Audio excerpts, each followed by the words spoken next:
On va faire des petits rappels sur le chapitre des probabilités qu'on a vu en début d'année. Donc imaginons qu'on a deux événements A et B et qu'on peut construire un arbre de probabilité. Donc en premier lieu il y a soit A ou A bar. Imaginons que probabilité de A c'est 0,7, donc probabilité de A bar 0,3. Et ensuite il se passe soit B bar. Donc je rappelle, quand on met une barre au-dessus, c'est-à-dire que c'est l'événement contraire de B. Donc sachant A, donc le nombre que je vais mettre tout en haut ici, par exemple 0,2, ça c'est la probabilité que B se réalise, sachant que A est déjà réalisé, c'est-à-dire P de B sachant A. P de B sachant A. Je me souviens, donc là c'est 0,8, et donc là je sais pas, je vais mettre 0,6 et 0,4. Bon, imaginons que la question je vous demande de calculer P de A inter B. Quand on regarde dans l'arbre, c'est A et B, c'est-à-dire que A et B sont réalisés, donc c'est tout ce chemin-là qu'on choisit. Donc c'est-à-dire qu'on va multiplier 0,7 par 0,2, mais il faut mettre la formule avant. 0,7 c'est P de A, fois le 0,2 c'est P de B, sachant A. Donc 0,7 fois 0,2, donc 0,14. Si jamais je vous demande de calculer P de B, P de B n'est pas renseigné dans l'arbre, donc il faut le calculer. Il faut regarder tous les chemins qui mènent à B, c'est la loi des probabilités totales. Soit on est passé par A, ou soit on est passé par A bar. Regardez dans les deux schémas, donc soit on passe là ou là.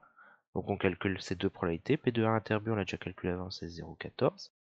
Pour P de A inter B, oui. Et P de A bar inter B, c'est le 0,3 fois 0,6, mais il faut écrire la formule. 0,3 c'est P de A bar, fois le 0,6, c'est-à-dire P de B, sachant A bar. Et donc on calcule 0,14 plus, alors donc 0,3 fois 0,6. 0,3 fois 0,6, ça fait 0,18.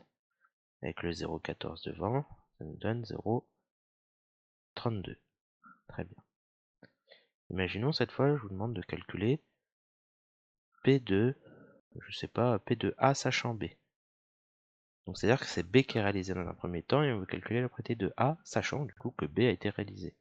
C'est pas donné dans l'arbre. Ici c'est que des sachants A pour la partie droite.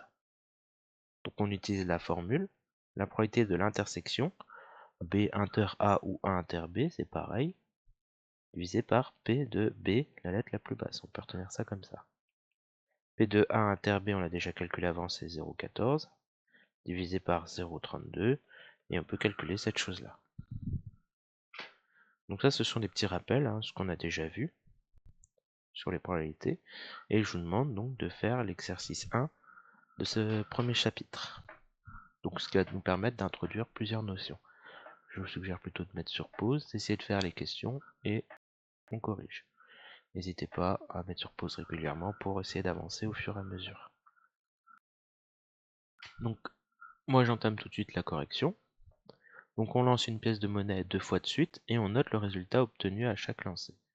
Donc P1 c'est obtenir pile, P2 obtenir pile au deuxième lancer, F1 face, F2 face aussi mais cette fois au deuxième lancer. Donc à chaque fois quand on lance une pièce équilibrée, c'est pas précisément, on va sous-entendre que ça l'est, c'est-à-dire qu'on a autant de chances d'obtenir pile que face. Donc dans l'arbre qui est en haut à droite, c'est 1 demi, si vous préférez 0,5 et 0,5. Pareil pour le deuxième lancer, on n'a que des 0,5 partout en réalité. Voilà. Donc là, la question 2, c'est fait.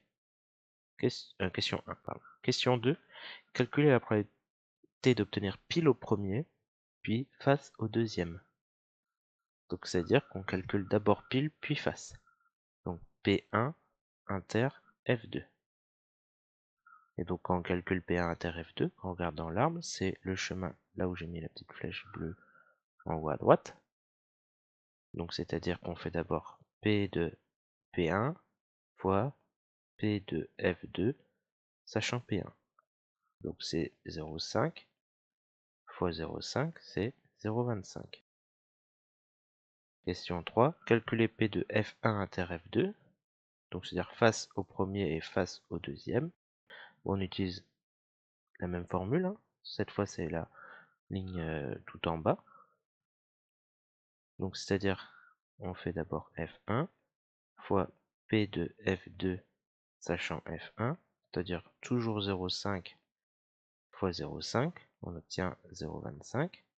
Et quand on veut calculer juste la probabilité de faire F2 au deuxième lancer, bon, on n'a pas besoin de l'arbre, on sait direct que ça va faire 0,5 aussi, hein. Le deuxième lancer ne dépend pas, le résultat du deuxième lancer ne dépend pas du premier, mais on va appliquer ce qu'on a fait dans l'arbre, c'est-à-dire la loi des probabilités totales, c'est F1 inter F2 plus P de P1 inter F2.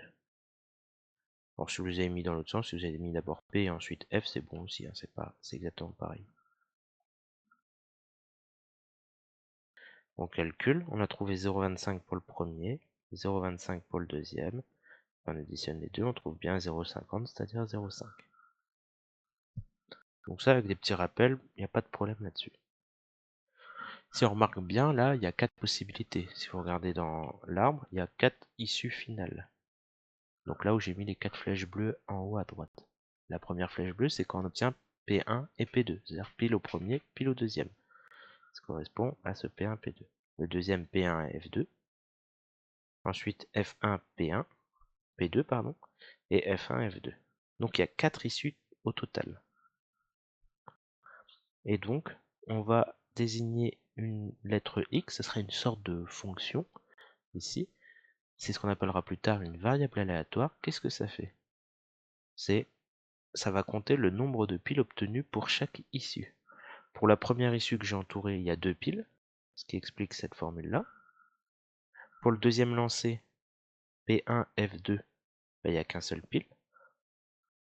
Pour le troisième issue, pardon, plutôt, F1, P2, il n'y a qu'un seul pile aussi. Et la quatrième issue, F1, F2, il y a eu 2 phases, donc il y a eu 0 pile. Donc au total, on remarque que les résultats, c'est soit 0, 1 ou 2. Ça nous paraît logique, hein, quand on lance 2 pièces, quand on lance une pièce 2 fois, on ne peut pas obtenir plus de 2 piles. Donc on va noter des événements x0, donc je l'ai corrigé sur le document mais pas là, c'est pas grave. C'est entre accolades, c'est pas très important. Donc x égale 0, c'est le fait d'obtenir 0 pile. X, ça compte le nombre de piles obtenues, donc x égale 0, 0 pile. X égale 1, 1 pile. X égale 2, 2 piles. Et donc on peut essayer de réfléchir à ça et calculer certaines probabilités. Donc la question 4a, x égale 0, c'est quoi? Ben, c'est tout simplement on a obtenu 0 pile. Si on a obtenu 0 pile, c'est-à-dire qu'on a fait face au premier, face au deuxième. Donc P de x égale 0, c'est comme si on avait fait face au premier et face au deuxième. Et donc on l'a calculé tout à l'heure, c'était notre 0,25. Maintenant qu'on essaie de regarder P de x égale 1. Il y a deux façons de faire P de x égale 1. Si on regarde ce que j'ai fait, les rectangles bleus, je les entoure en rouge, il y a cette possibilité-là et celle-ci. C'est-à-dire soit on fait P1 et F2, soit on fait F1 et P2. C'est-à-dire qu'on n'a obtenu qu'un seul pile, on a obtenu un pile et un face. Donc, soit pile en premier, donc P1 et F2, soit pile en deuxième, donc F1 et F2. On calcule, c'est 0,25 plus 0,25, c'est-à-dire 0,5. P de x égale 2, c'est-à-dire la probabilité d'obtenir 2 piles. C'est-à-dire qu'on a fait pile au premier et pile au deuxième. Et ça, on pourra le calculer, hein, c'est 0,25 aussi. Et donc finalement, on peut construire un tableau de probabilité. Donc si on essaie de le comprendre, la première ligne c'est k, la deuxième ligne c'est p de x égale k, comme pour un tableau de valeurs pour les fonctions, hein.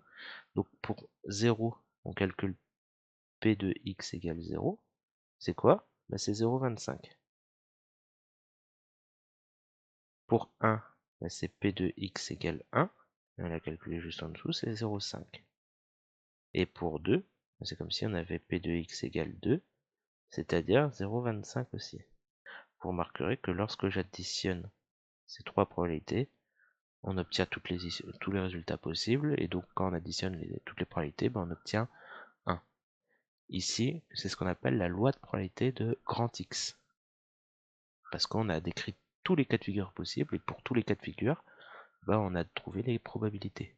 Donc les cas de figure pour grand X qui comptent le nombre de piles obtenues, donc 0, 1 ou 2, et à chaque fois, pour 0, ben 25% de chance, pour 1 pile, ben 50% de chance, et pour 2 piles, 25% de chance.